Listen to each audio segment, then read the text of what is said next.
time for the devotion this morning. And yesterday the conversation we were having and the things that we have lost, material, wealth and all, and people opening up, and they were just sharing what they had lost, what they have lost, and what keeps them going. They trust in God, believing in Him, and also company, family, friends, the church members coming through for them and helping them through the difficult situations. And this morning, picking it up from there, that God is going to turn it around, that God is going to change the story. And we read from the book of Genesis. It's a story that we know of Joseph when he was sold by his brothers and into the foreign land, and they thought it was done and dusted. They thought that he was finished. They thought that he could not rise again, but of course we know the story, how it ends. It ends with them heading into that foreign land to look for food. And the book of Genesis chapter 50, you read the entire story, an intriguing story there of what happened. And Genesis chapter 50 verse number 19 and 20, it says, "But Joseph said to them, 'Don't be afraid. Am I in the place of God?' 20 verse 20 says, 'You intended to harm me, but God intended it for good, to accomplish what is now being done, the saving of many lives.'" And when they were selling their brother to that foreign land, they thought that they were harming him. They thought that they were getting rid of him. They thought that he would not rise again. But see, even in a foreign land, God's purpose over the life of Joseph was still being accomplished. God's purpose and what he had in store for Joseph still was being realized, even in a foreign land. At times, and many a times, that we feel as if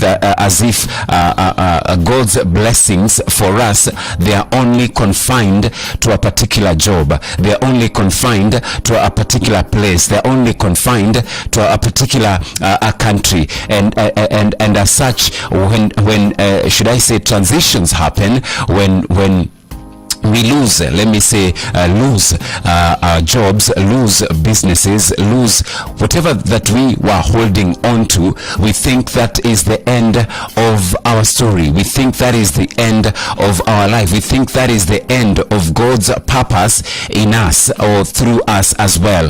But I'm here to remind us that just like Joseph, even in a foreign land, despite being in a foreign place, despite not being in the place he was born, despite not being in a place he knew, including the people that he was interacting with, God's purpose was still rushing and running after him.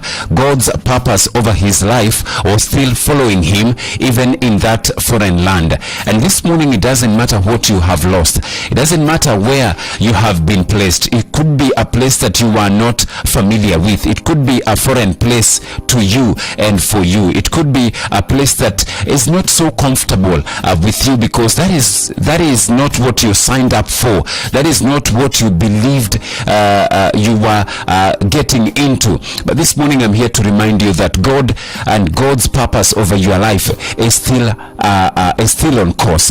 God's purpose over your life, nothing and no one will thwart those plans. They may think that they are demoting you. They may think that they are deploying you as a punishment.